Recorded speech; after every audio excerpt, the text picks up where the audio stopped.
যে national security adviser Ajit Doval এই মুহূর্তে পশ্চিমবঙ্গে এসেছেন, কি কারণে, কেন একের পর এক যে এই যে দীর্ঘদিন ধরে যে একটা প্ল্যানিং চলেছে, এই জঙ্গি অনুপ্রবেশ যেটা কন্টিনিউয়াসলি ঘটে আসছে, বিশেষ করে এই সরকার ক্ষমতায় আসার পর থেকে, এরা কেন বিএসএফকে জায়গা দেয়নি, আরও সীমান্তকে শক্তিশালী করেনি?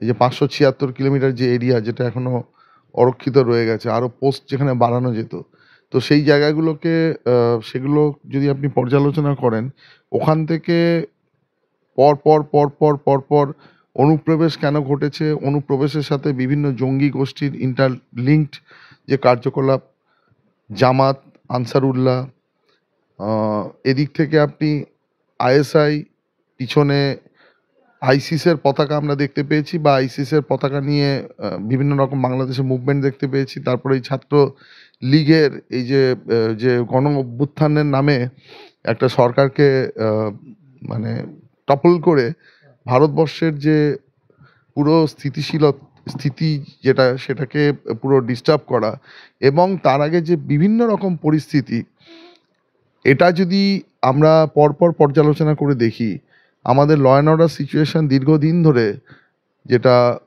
আমাদের একটা গর্ব ছিল যে Paschimbanga is a peace heaven, সেই জায়গাটা থেকে আমরা কিন্তু ডিস্টার্বড হয়েছি বারে বারে। পশ্চিমবঙ্গে এত বেশি ওই মানে একটা সময়ের পর থেকে, ওই 71-এর পরে আমরা কিন্তু এই ধরনের ঘটনা, বা আমাদের একটা গর্ব ছিল যে হিন্দু, মুসলিম বা অন্যান্য যারা সম্প্রদায়রা রয়েছে, এরা অত্যন্ত পিসফুলি এখানে থাকতে পারে। তো সেই যে আমাদের একটা যেটা আমাদের গর্ব ছিল, সেই গর্বের জায়গাটাতে কিন্তু দীর্ঘদিন ধরে, বেশ কিছুদিন ধরে আমরা আঘাত দেখেছি, এই জায়গাতেই আঘাতে এসছে। এবং এই তথাকথিত যারা মৌলবাদী সংগঠন, ইসলামিক যারা এই ধরনের টেরোরিস্ট অর্গানাইজেশন, এরা কিন্তু স্লিপার সেল হিসাবে কাজ করছে।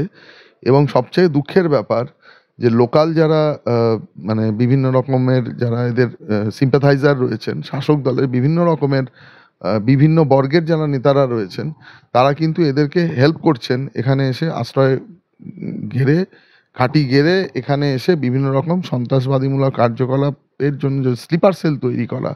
আজকে দেখবেন আপনি, কেউ হয়তো জেলে গেছেন, জেলে বসে উনি স্লিপার সেল তৈরি করছেন, কেউ অনলাইনে সংগঠন তৈরি করছেন, কোথাও ইয়েস, জেলে বসেই সংগঠনের মানে কাজে বিভিন্নভাবে ওখান থেকে ফোন কলস যাচ্ছে, ওখান থেকে বিভিন্ন রকমভাবে আরও কী করে তার সংগঠনকে বাড়ানো যায়, সেই ধরনের সমস্ত রকম কার্যকলাপ কিন্তু ক্রমে বিস্তার হচ্ছে। আগে আমরা ভাবতাম যে একটা যেটা মানে সংখ্যালঘু, যেখানে সংখ্যাগুরু যে সমস্ত জেলাগুলোতে ছিল পশ্চিমবঙ্গে, যে মালদা, মুর্শিদাবাদ, এইগুলোতে বেশি কার্যকলাপ ছিল, কিন্তু এই জায়গাটা কিন্তু আমাদের আঘাত এনেছে। বিশেষ করে আপনি দেখবেন যে বিশেষ করে উত্তর 24 পরগনা, দক্ষিণ 24 পরগনা, নদিয়া, বীরভূম, এই জায়গাগুলো কিন্তু দিনে দিনে ভীষণ সেন্সিটিভ হয়ে পড়ছে। দুঃখের বিষয়, আমরা কোথায় মার খাচ্ছি জানেন?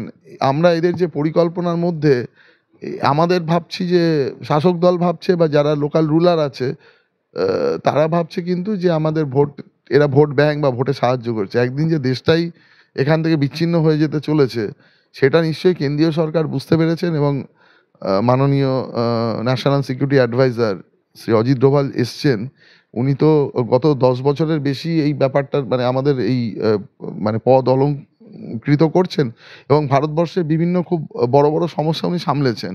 পুলওয়ামা থেকে আরম্ভ করে ইন্টারন্যাশনাল, আপনি দেখবেন যে আরব দুনিয়ার সাথে আজকে যেটা এত ভালো বন্ধুত্ব, এর পিছনে ওনার অনেক হাত আছে।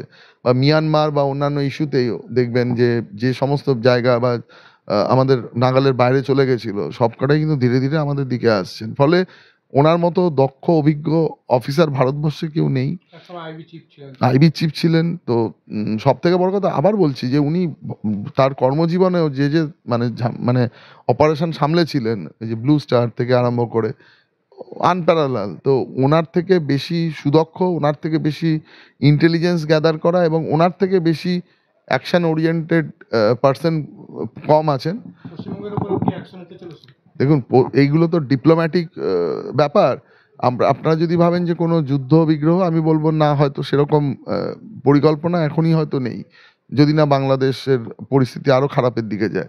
কিন্তু যেটা আমরা মানে আমাদের যে সিক্রেট এজেন্সি RAW বা সেন্ট্রাল আইবির বিভিন্ন মানে ইন্টেলিজেন্স উইং বা আরও যারা বর্ডার সংক্রান্ত ব্যাপারে কাজকর্ম করছেন, BSF আছে, তারপরে যারা রিসার্চ অর্গানাইজেশন আছেন বা যারা ইন্টেলিজেন্স নিয়ে আরও সমস্ত ডেটা নিয়ে কাজ করেন, তারা প্রত্যেকে কিন্তু কাজ করছে। ডেটা শেয়ারিং হচ্ছে, কন্টিনিউয়াসলি হচ্ছে। এখানে NIA-রও একটা বড় রোল আছে, যত বড় বড় কেসগুলো তারা তদন্ত করছে। এই যে ডেটা শেয়ারিংয়ের মাধ্যমে যত এই ধরনের উগ্রপন্থীরা ধরা পড়ছে, তাদের কিন্তু তাদের জালটা কতটা বিস্তৃত হয়েছে, এবং সবথেকে বড় কথা দুঃখের, এই যে প্যাকেজ সিস্টেমের মাধ্যমে, আগেও আমি এটা বলেছি বিভিন্ন চ্যানেলে, এই ভোটার কার্ড, আধার কার্ড, প্যান কার্ড, পাসপোর্ট, এই যে পুরো একটা সিস্টেম বানিয়ে এদেরকে ভোটার করে এদেশের নাগরিক বানিয়ে ঢুকিয়ে দেওয়া, এই যে চক্র, এবং সবথেকে বড় কথা যে আমাদের স্টেট ইন্টেলিজেন্স যাদের এই সার্টিফিকেশন করার কথা, তারা শুধুমাত্র টাকার বিনিময়ে যে সমস্ত অফিসার এটা করেছেন, এগুলো সবই বেরোবে। লোকাল লেভেলে যারা SDO রয়েছেন তারা সার্টিফিকেশন দিয়েছেন। তো এটা কিন্তু মানে সুদূর ভবিষ্যতে যদি ঠিকমতো ভারত সরকার এর বিরুদ্ধে ব্যবস্থা নেয়, তা আরেকটা আপনাকে বুঝতে হবে যে আমাদের সরকার, এখানকার স্থানীয় সরকার কেন NRCর বিরোধিতা করলো।